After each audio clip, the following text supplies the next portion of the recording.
Hello everyone, welcome back to the channel. I am Nikhil Kumar. In the last video, we have learned how Kubernetes scales pods horizontally using HPA.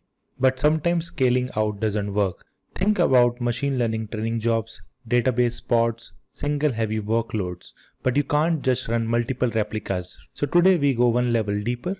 This is Vertical Pod Autoscaler or VPA. Instead of adding pods, it adds more resources to the existing pods.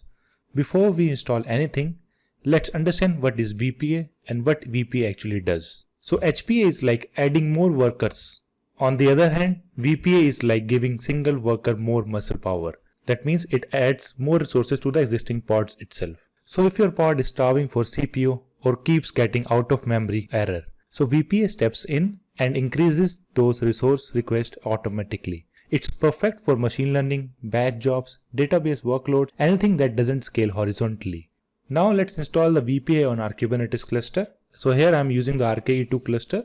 So it's a little picky with TLS for admission webhooks. So instead of applying YAMLs manually, we will use the built-in script that handles everything for us.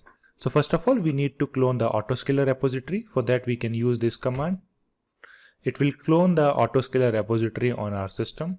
So one directory got created with the name called autoscaler. So let's go inside this. And inside this, we have a multiple folders and the files. And if we see here, we have one folder called Vertical Pod Autoscaler. So let's go inside this.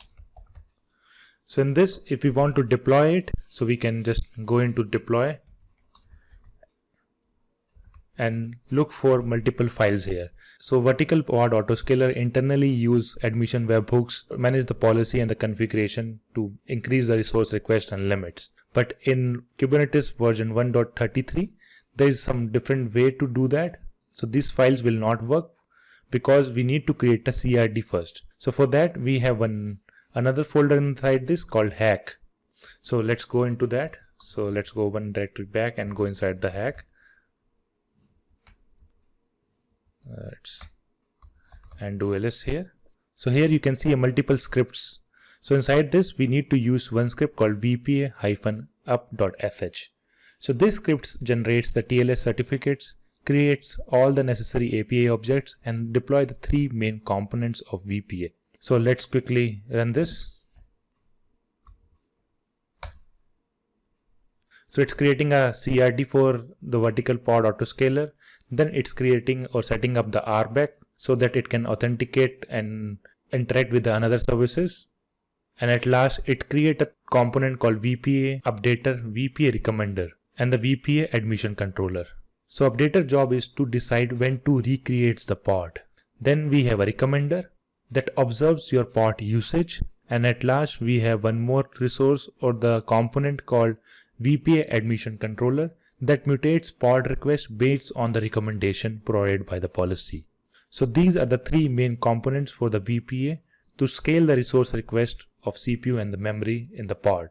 And we need to make sure they are alive. So for that, we can verify it using kubectl get pod -n under the q-system namespace. And if we see, these three pods are working fine and it's in the running state. Now it needs something to optimize. So we will deploy a simple CPU hungry container. This gives VPA something to watch and learn from. So I have already created a YAML file for that to let me come out of this directory. So inside this, I have already created one file that is VPA demo.yml. So this is a deployment file. I'm using the standard deployment API here and I'm giving the name that is VPA-demo, and here I'm only creating a one replica. And then I'm using the selector and match labels and applying the labels to the pod as well.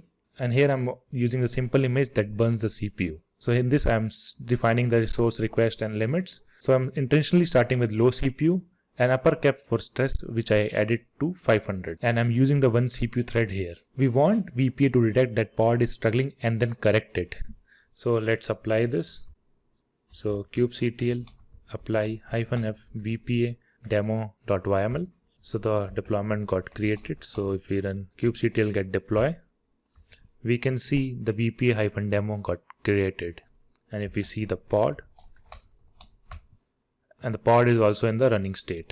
Now VPA has something to observe, but we need to attach the VPA to our deployment. So for that we need to create a VPA policy. So I've already created a policy file as well.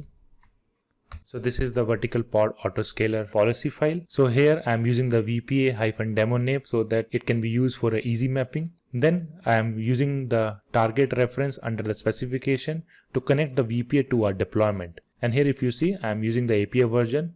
That is the same version we used for the deployment, specifying the kind, that is deployment, and the name of the deployment. The VPA will automatically monitor this deployment, and at last I'm updating the policy and updating the mode to auto. That means VPA will recreate the pods automatically when it decides resource needs updating. We have another two modes as well. One is off, that only observes it. Another is initial, it sets the resource only when the pod is first created. So let's quickly apply this. So kubectl apply -f VPA-policy. So policy got created. So now the VPA is watching the deployment. Let's test this pod so VPA actually reacts. Now I'm putting some pressure on our pod so VPA have something to analyze. So I'm going to run a tiny busybox container that literally does nothing, that only burns the CPU. So for that I will be running one container. So kubectl run load gen -f image. I'm using the busybox image. And inside that I'm going to run a command that's actually a while loop. I'm going to run inside that. I'm running the while loop true, which did nothing. So the pod got created. So kubectl get pod. So pod is in the running state.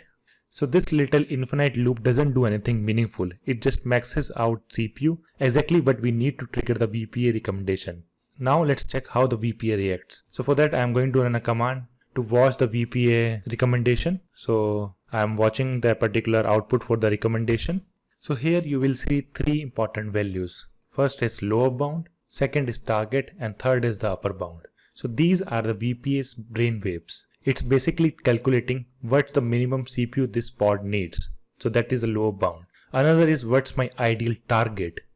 And at last, what's the safe upper range for this particular pod. And once the load hits, you will see the target slowly climb up. So in my case, right now it increased to 378 from 353. Slowly and gradually the load will increase. The value will update as well. Now it got updated to 406. So it's slowly spiking up the CPU to 421.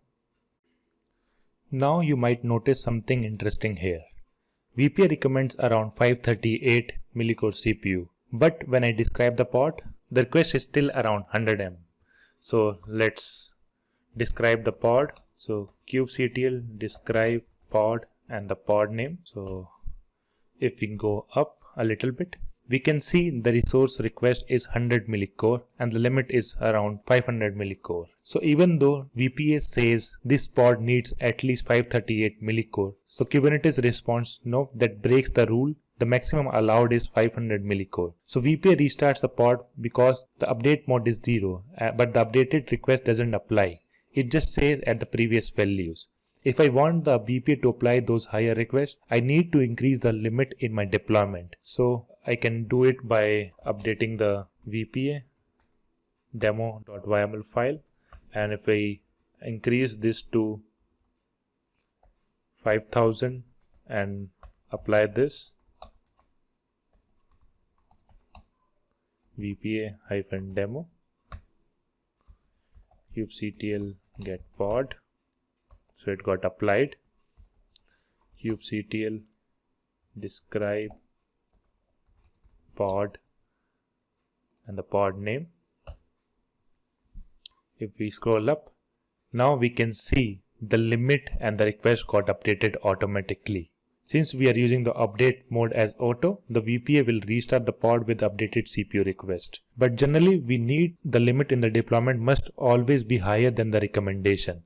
Then only VPA will be able to update the request of the pod. Before we close, let's do a quick recap so you can pick up the right autoscaler for your workload. So HPA is used to scale the number of pods. It's great for web servers, API and the stateless application. But VPA scales resources inside the pod. It's great for machine learning jobs, database pods, and the batch processing. Both are amazing, but don't use them together on the same deployment unless you know what you are doing. So that's a Vertical Pod Autoscaler. If you found this video helpful, hit the like button, share it with your friends, and subscribe for more content like this. Thanks for watching. I will see you in the next one.